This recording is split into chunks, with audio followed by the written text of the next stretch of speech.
प्रिय छात्रों, कोशिका हम लोग खत्म किए, अभी कोशिका हम लोग कंप्लीट किए और इसके बाद आ जाएगा उत्तक। उत्तक को कहते हैं टिश्यू।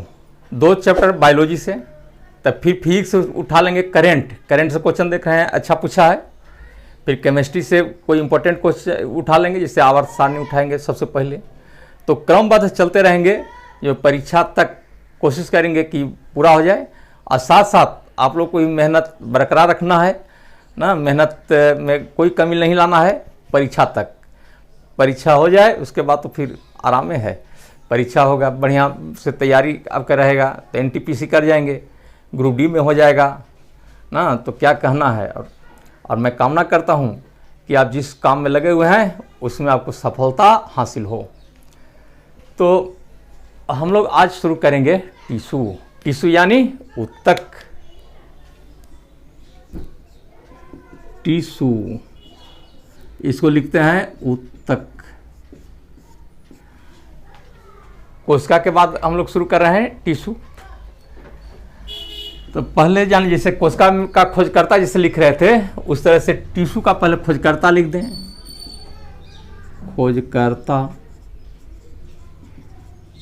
खोजकर्ता का नाम है बिसेट। इंग्लिश में इस तरह से लिखते हैं बिचेट। अब है कि उत्तक क्या है, इसके बारे में जान लें। उत्तक के बारे में अब कहेंगे कि उत्तक में कि कोशिकाओं के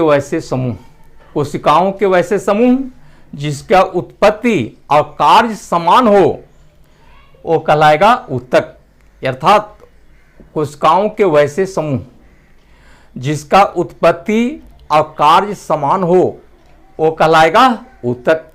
इसका रचना समान भी हो सकता है और असमान भी हो सकता है, इसलिए रचना की बात नहीं कर रहे थे ना, उत्पत्ति और कार्य के बारे में कह रहे थे। उत्तक में जितना भी सेल है सबका कार्य समान होगा। तो उत्तक को हम लोग बांटेंगे 2 पार्ट में। पहले बांट दें टिश्यू। उत्तक में पहले 2 पार्ट करेंगे। एक पढ़ेंगे पौधा में ना, जिसको हम कहेंगे प्लांट टिश्यू। और दूसरा पढ़ेंगे एनिमल में, जंतु में, जिसको कहेंगे एनिमल टिश्यू। तो प्लांट और एनिमल में अलग अलग हम लोग देखेंगे ना, दोनों में देखेंगे। ये चैप्टर बहुत उपयोगी होगा। सेल के बाद दूसरा उपयोगी चैप्टर उत्तक ही है। तो हम एक एक दिखाएंगे। पहले क्या लिखे हैं, प्लांट टिश्यू जो पादप उत्तक कहते हैं, और एनिमल टिश्यू जिसको जंतु उत्तक कहते हैं। अब हेडिंग बनाएंगे हम लोग प्लांट टिश्यू।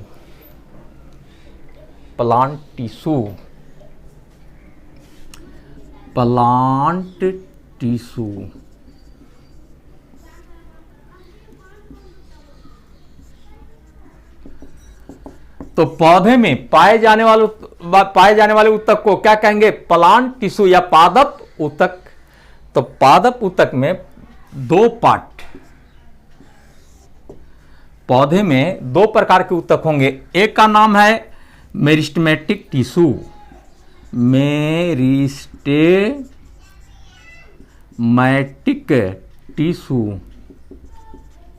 जो हिंदी में कहता है विभाज्योतिकी उत्तक।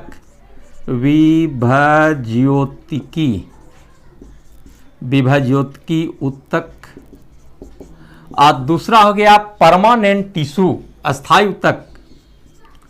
परमानेंट टिश्यू, इसको कहेंगे अस्थायी उत्तक।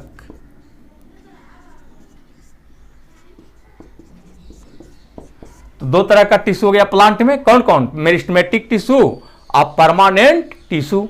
अब एक एक करके देखेंगे। पहले देखेंगे मेरिस्टेमेटिक टिश्यू और उसके बाद plant tissue, permanent tissue.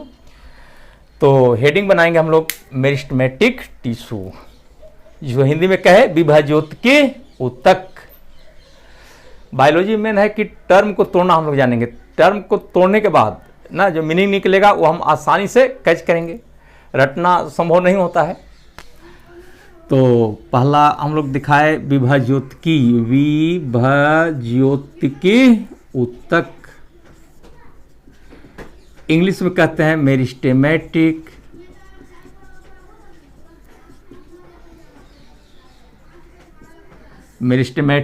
Tissue. देखिए मेरिस्टोस, अगर इंग्लिश में देखें तो मेरिस्टोस माने होता है टू डिवाइड, यानी विभाजन करना। और हिंदी में देखिए विभज्योतकी का मतलब होता है विभाजन करना। तो वैसे ऊतक जिसमें कोशिका हमेशा विभाजित होते रहता है तो उसको हम लोग कहते हैं विभज्योतकी ऊतक। फिर से कि मेरिस्टोस माने होता है क्या, विभाजन। तो इसलिए हो गया मेरिस्टेमेटिक टिश्यू। तोड़ के पढ़े ना, बड़ा नाम है, बायोलॉजी में बड़ा नाम आएगा, लेकिन ढंग से हम लोग देखें तो देखिए मेरिस्टेमेटिक टिश्यू। तो मेरिस्टोस माने डिवाइड करना। तो वैसे ऊतक जिसमें कोशिका बार बार विभाजित हो क्या कहलाएगा, विभज्योतकी ऊतक या मेरिस्टेमेटिक टिश्यू। अब मेरिस्टेमेटिक टिश्यू को हम पोजीशन के आधार पर देखते हैं ना, स्थान के आधार पर देखते हैं। तो इसको हम लोग बांटते हैं फिर 3 पार्ट में। तो विभज्योतकी ऊतक कितने प्रकार के, 3। तो पहला है apical meristem, apical meristematic tissue या मेरिस्टेम शॉर्ट में कहते हैं, मेरिस्टेमेटिक टिश्यू। एक एक करके दिखाते जाएंगे। तो एपिकल मेरिस्टेमेटिक का मतलब हुआ, एपिकल माने क्या होता है, एपेक्स माने सिरा, इसको हिंदी में कहेंगे शीर्षस्थ विभज्योतकी, शीर्षस्थ विभज्योतकी। इसका मतलब ये हुआ कि यह टिश्यू पौधे के एपेक्स पर माने शीर्ष भाग पर पाया जाता है। तो देखिए मान लें कि पौधा है,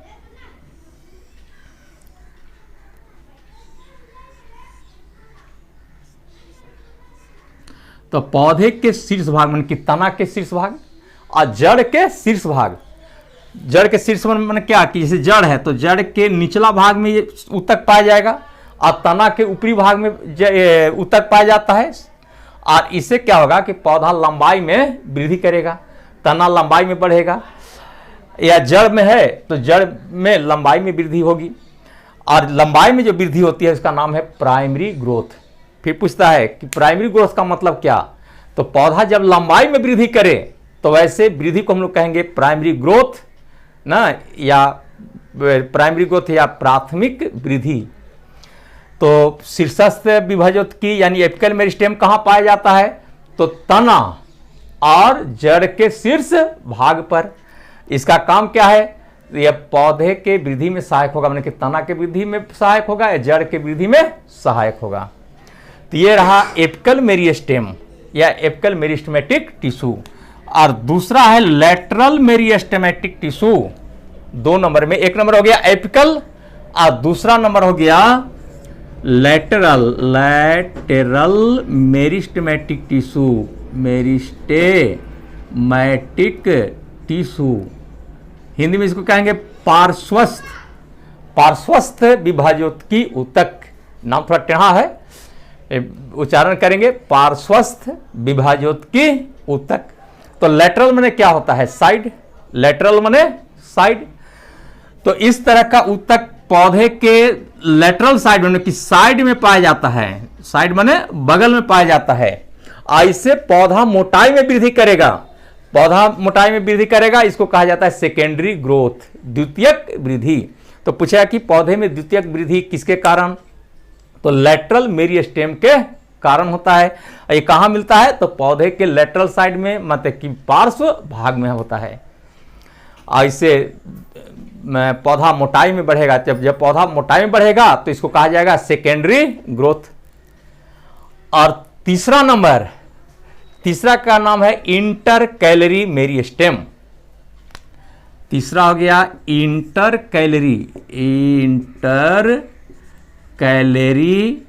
मेरिस्टेम या इंटरकैलरी मेरिस्टेमेटिक टिश्यू। तो अंतराली विभज्योतकी ऊतक हिंदी में इसको कहेंगे। अब अंतराली में क्या होता है कि 2 अस्थायी ऊतक के बीच में यह ऊतक पाया जाता है, और ये भी विभाजित होकर के फिर अस्थायी ऊतक में चेंज हो जाता है, और पत्ती के इंटरनोड में ही पाया जाता है। यहाँ पर इस मान लें कि ये नोड है तो जस्ट नोड के नीचे कि इंटरनोड के स्थान पर ये पाया जाता है। तो ये पोजीशन के आधार पर हम लोग मेरिस्टेमेटिक टिश्यू को कितने पार्ट में बांट दिए? 3। कौन कौन हुआ? तो एपिकल मेरिस्टेम, लेटरल मेरिस्टेम और इंटरकैलरी मेरिस्टेम। तीनों पार्ट क्लियर हो गया। तो ये था मेरिस्टेमेटिक टिश्यू। और अब देखते हैं परमानेंट टिश्यू। दो तरह का टिश्यू दिखाए थे, पहला दिखाए थे मेरिस्टेमेटिक टिश्यू और दूसरा होगा परमानेंट टिश्यू, माने अस्थाई ऊतक। परमानेंट टिश्यू हिंदी में कहेंगे अस्थाई ऊतक, अस्थाई ऊतक कहेंगे। परमानेंट का माने क्या हो गया? अस्थाई। तो इस प्रकार के ऊतक में कोशिका में विभाजन बंद हो जाता है ना, कोशिका विभाजित नहीं होता है, कोशिका आकार में वृद्धि करेगा लेकिन विभाजन यहाँ रुक जाएगा। और परमानेंट टिश्यू को अब हम लोग बांटेंगे 2 पार्ट में। परमानेंट टिश्यू में 2 पार्ट हो जाएगा। एक हो गया simple permanent tissue, simple permanent tissue, permanent tissue. और दूसरा का नाम है complex permanent tissue, complex permanent tissue. Simple को कहता है सरल अस्थाई ऊतक, इसका हिंदी हुआ सरल अस्थाई ऊतक। इसका नाम है जटिल अस्थाई ऊतक, इसका हिंदी भी हो गया।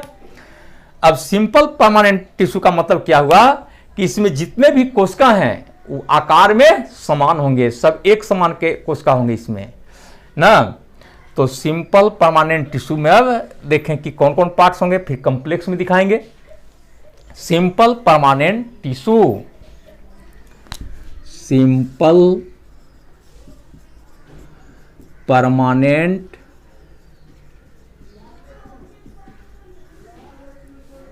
सरल अस्थाई ऊतक, कहीं सरल अस्थाई ऊतक। इसमें क्या कहें कि कोशिका एक समान का होगा ना, सभी कोशिकाएं सेम होंगे। कोशिका के समूह को कहते हैं ऊतक ना, याद होगा। तो सिंपल परमानेंट टिश्यू में भी 3 पार्ट होता है, 3 तरह का परमानेंट टिश्यू होता है सिंपल। एक होता है पैरेनकाइमा, यहां से क्वेश्चन खूब पूछता है पैरेनकाइमा से, पैरेनकाइमा।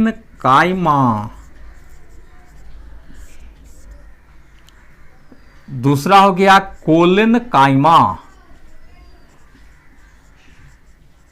और तीसरा स्क्लेरेनकाइमा। 3 तरह का हो गया सिंपल परमानेंट टिश्यू। पहला पैरेनकाइमा, दूसरा कोलेनकाइमा और तीसरा स्क्लेरेनकाइमा।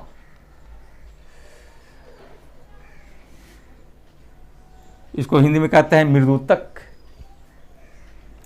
हिंदी में मृदूतक। हिंदी इसलिए लिख रहे हैं कि सेट बना रहे होंगे तो सेट में हिंदी में रहता है क्वेश्चन, इंग्लिश में भी दिखा दिए कि याद करने में आसानी होती है।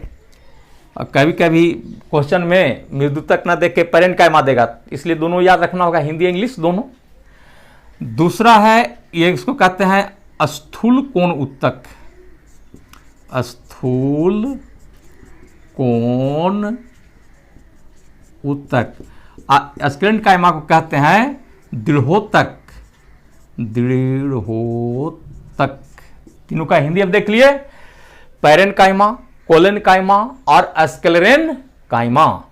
अब एक एक करके देखेंगे पैरेनकाइमा क्या है, क्या काम होगा इसका, कोलेनकाइमा का काम क्या है, स्क्लेरेनकाइमा का काम क्या है।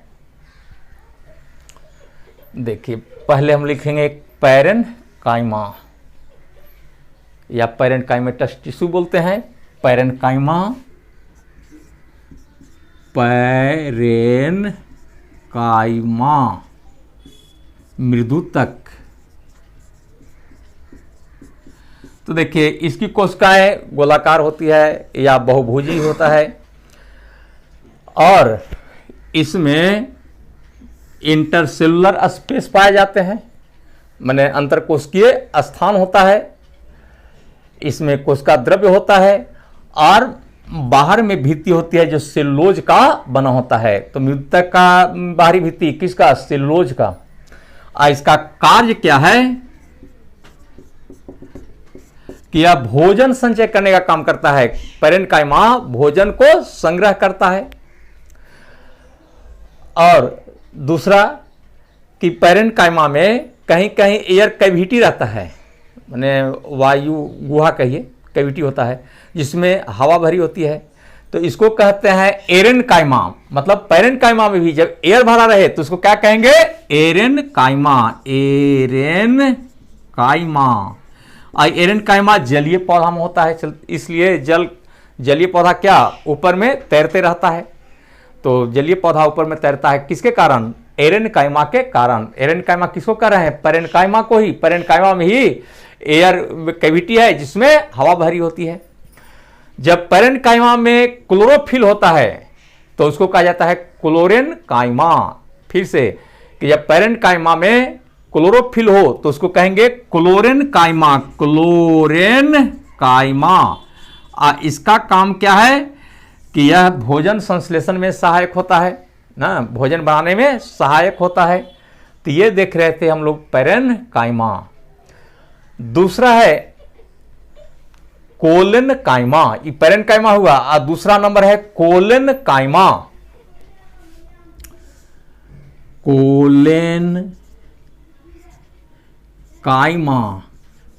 कोलेनकाइमा को कह रहे थे स्थूल कोण ऊतक।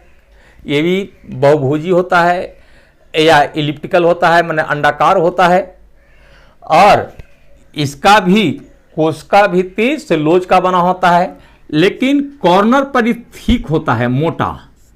कॉर्नर पर मान लीजिए कॉर्नर है, यहां पर ये ठीक होगा इस तरह से, कॉर्नर पर ये ठीक होता है,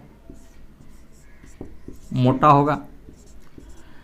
इसमें पेक्टिन का भी जमाव होता है और सेलुलोज तो रहेगा ही। ये भी लिविंग है। अब एक बात आप बतला दें कि पैरेन्काइमा भी लिविंग है, मतलब सजीव। ये भी क्या है? लिविंग है। लिविंग माने सजीव। तो इसका कार्य क्या हो जाएगा कि ये पौधे को यांत्रिक सहारा देगा, अंदर से सपोर्ट देगा और साथ साथ पौधे में लचीलापन लाता है। लचीलापन भी लाता है कौन? कोलेनकाइमा।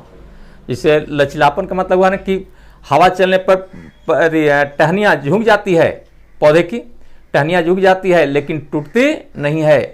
किसके कारण? कोलेनकाइमा के कारण।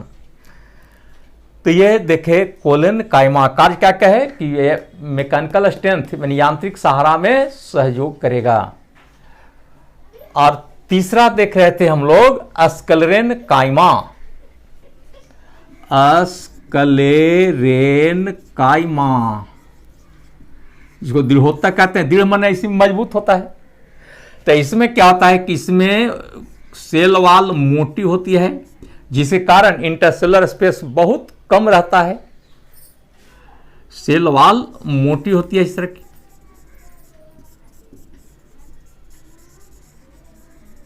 सेल वॉल मोटी होती है।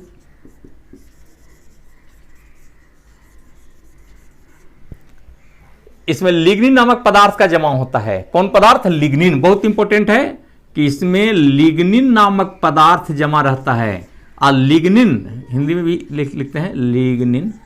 लिग्निन नामक पदार्थ के कारण ये सख्त हो जाता है, कड़ा हो जाता है, मजबूत होता है। और इसमें भित्ति बने कि साइटोप्लाज्म का स्थान नहीं रह पाता, कितना मोटा हो जाता है कि वो धीरे धीरे घट जाता है और इसलिए ये हो जाता है निर्जीव।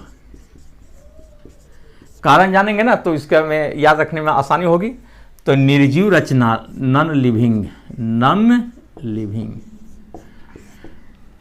तो लिविंग में कौन कौन? पैरेन्काइमा और कोलेनकाइमा, ये दोनों लिविंग हुए। और स्क्लेरेन्काइमा क्या हुआ? Non living. पूछा कि लिग्निन का जमाव किस में होता है? तो स्क्लेरेन्काइमा में होता है। पैरेन्काइमा में क्या रहता है? तो सेल वॉल सेलुलोज का बना होता है ना। तो इस तरह से क्वेश्चन भी देखते जाएंगे, कैसे क्वेश्चन निकलता है, क्वेश्चन देखने पर पता चलेगा।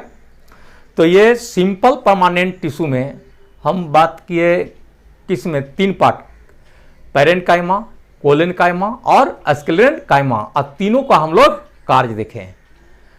तो ये था सिंपल परमानेंट टिश्यू। और आगे देखते हैं कॉम्प्लेक्स परमानेंट टिश्यू। याद कीजिए परमानेंट टिश्यू को हम लोग मुख्यतः 2 पार्ट में बांटे थे। कौन कौन? पहला दिए थे सिंपल परमानेंट टिश्यू और दूसरा का नाम कॉम्प्लेक्स परमानेंट टिश्यू। तो अब देखेंगे कॉम्प्लेक्स परमानेंट टिश्यू।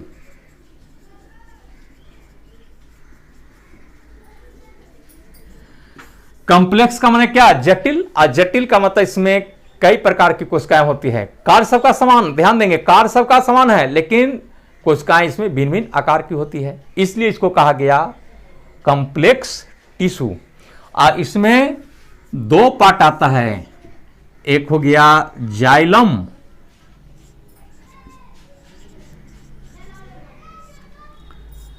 जाइलम, और दूसरा हो गया फ्लोएम।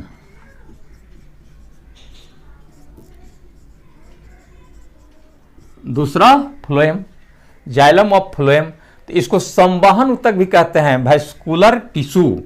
इस दोनों को मिला के कहते हैं वैस्कुलर टिश्यू या कंडक्टिंग टिश्यू, संवहन ऊतक। तो संवहन ऊतक में कौन कौन? जाइलम और फ्लोएम।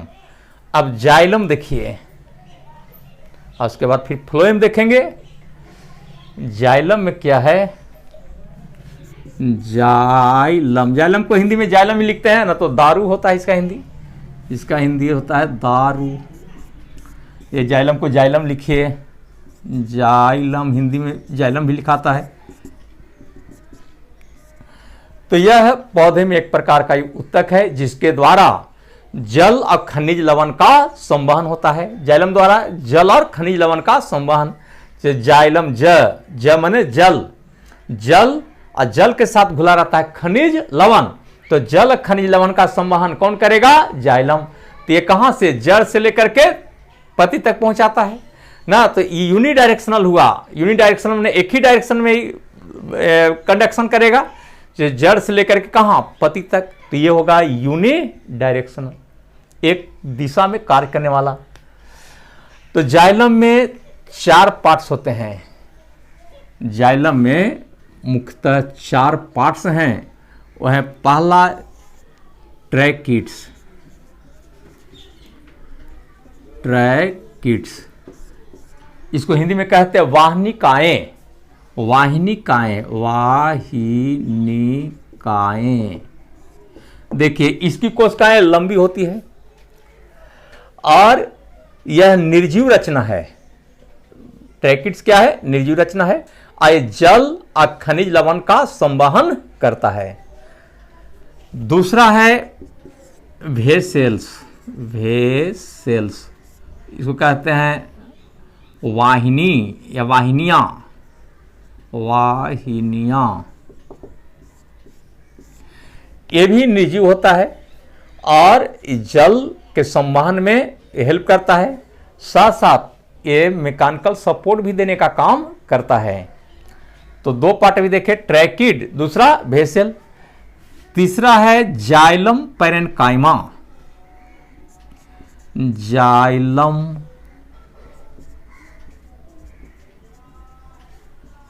पैरेन्काइमा। तो इसमें पैरेन्काइमेटस टिश्यू होता है। पैरेन्काइमा इसका काम हो गया भोजन संचय करना ना, और जल को पार्श्व भाग में पहुंचाना, पार्श्व में बगल में पहुंचाना। ये होता है लिविंग, ये हो गया सजीव। तो जाइलम में कौन सा पार्ट सजीव होता है पूछता है, तो क्या? Xylem parenchyma. और ये भी क्या देखे? निर्जीव। और चौथा है xylem fibre, xylem fibre, xylem fibres मतलब जाइलम में रहता है स्क्लेरेन्काइमा ना, जो रिश्तेदार रचना होता है और ये पौधा को सपोर्ट देने का काम करता है। जाइलम फाइबर ये भी निर्जीव रचना है। तो जाइलम में देखिए कौन कौन निर्जीव? ट्रैकिड्स, वेसेल्स, और जाइलम फाइबर ये निर्जीव, और जाइलम पैरेन्काइमा सजीव है। आइए क्या निर्जीव, ये भी निर्जीव और ये भी निर्जीव। हाँ, तो इस तरह से पूछता है कि जाइलम में कौन पार्ट सजीव है, कौन पार्ट निर्जीव है, किस पार्ट का क्या काम है। तभी देखिए ट्रैकिड एबेसियल का काम जल और खनिज लवण का संवहन करना, पैरेन्काइमा ये स्टोर करेगा भोजन को, और साथ साथ लेटरल साइड में जल का संवहन करेगा, और जाइलम फाइबर पौधे को सपोर्ट देगा, यानी यांत्रिक सहारा देगा ना। यह हम देखे जाइलम में। इसके बाद देखते हैं जाइलम के बाद क्या देख रहे थे, फ्लोएम। ये दोनों को मिला के हम लोग कह रहे थे वैस्कुलर टिश्यू या कंडक्टिंग टिश्यू, संवहन ऊतक। तो फ्लोएम में देखते हैं, फ्लोएम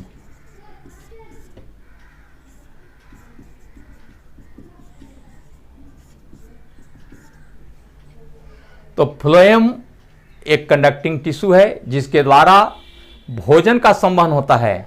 याद रखने का तरीका बतला रहे थे कि फ से फूड और फ से फ्लोएम। फ्लोएम द्वारा फूड माने भोजन पौधे के विभिन्न भागों में जाता है। पत्ती में भोजन का निर्माण होता है और वो भोजन फ्लोएम के माध्यम से पौधे के विभिन्न भागों में जाता है, माने मल्टी डायरेक्शनल हुआ, हर एक डायरेक्शन में ये भोजन को भेजेगा। तो ये है फ्लोएम। अब फ्लोएम में जिस तरह से भी जाइलम में पार्ट देख रहे थे उसी तरह से फ्लोएम का ही पार्ट है। तो इसे इसमें है पहला सीव ट्यूब, सीव ट्यूब। इसका काम क्या है, भोजन का संवहन करना, भोजन को आगे पहुंचाने का काम करेगा। इसका जो वाल होता है, जिसे मान लीजिए कि ये फ्लोएम है तो इसका वाल जो छिद्रित होता है इस तरह से, दूसरा पर ये अटैच रहता है। जो छिद्रित भाग देख रहे हैं इसका नाम है सीव प्लेट। इसी के माध्यम से भोजन को आगे बढ़ाएगा। इसके बाद है यहाँ एक चीज और जान लें कि जो ये सीव ट्यूब में केंद्रक नहीं होता है। दूसरा है कंपनियन सेल, कंपनियन सेल, हिंदी में इसको कहते हैं चालनी नलिका, इसको कहते हैं सखी कोशिका। कंपनियन सेल, सखी कोशिका। सखी का माने क्या, सहयोग करने वाला। तो कंपनियन सेल सीव ट्यूब के साथ रहता है और इसमें केंद्रक उपस्थित रहता है, किसमें, कंपनियन सेल में, और यह सीव ट्यूब के कार्य में सहायता करता है। तो देखें कंपनियन सेल। तीसरा है फ्लोएम पैरेन्काइमा।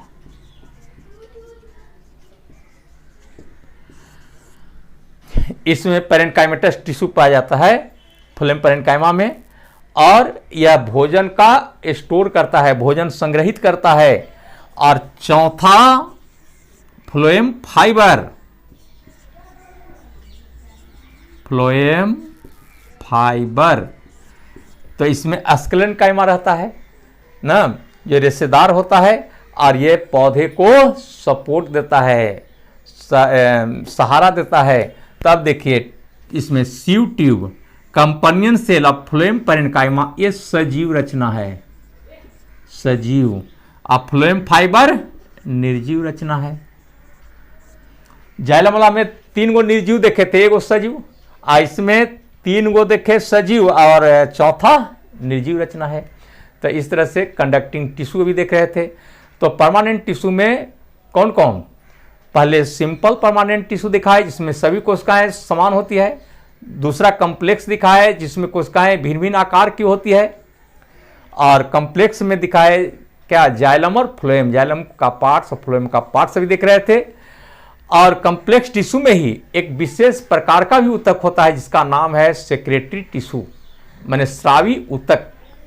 सेक्रेटरी टिश्यू विशेष प्रकार का ऊतक होता है, सेक्रेटरी टिश्यू। इसका काम है पदार्थों का श्रवण करना, माने सेक्रेशन करना, पदार्थ को निकालना। जैसे देखिए पाइनस में रेजिन डक्ट होता है जिससे रेजिन निकलता है, पाइनस में रेजिन डक्ट होता है जिससे रेजिन निकलता है, रेजिन पदार्थ है। साइकस में म्यूसिलेज डक्ट होता है जिससे म्यूसिलेजिनस पदार्थ निकलता है। उस तरह से कत्था का देखते होंगे पेड़ ना, तो उसमें टैनिन डक्ट होता है, इसे टैनिन निकलता है। उस तरह से अकोन में देखे होंगे लैटेक्स रहता है, दूध, बबूल से गोंद निकलता है। तो ये स्रावी पदार्थ हैं ना, जो कि भिन्न पदार्थ को स्रावित करते हैं। और ऐसे टिश्यू को कहा गया सेक्रेटरी टिश्यू या स्रावी ऊतक।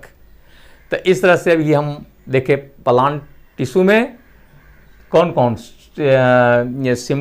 सिंपल टिश्यू और कॉम्प्लेक्स टिश्यू और एक विशेष प्रकार का जिसका नाम है सेक्रेटरी टिश्यू। तो ये प्लांट टिश्यू में भी हम देख रहे थे। अब इसके बाद हमको देखना है किसमें, एनिमल टिश्यू। एनिमल टिश्यू इसको कहते हैं जंतु ऊतक, बोलते हैं जंतु ऊतक। अब एक जंतु ऊतक कितने प्रकार के होते हैं, क्या कार्य है, जो हम लोग आगे के क्लास में देख पाएंगे।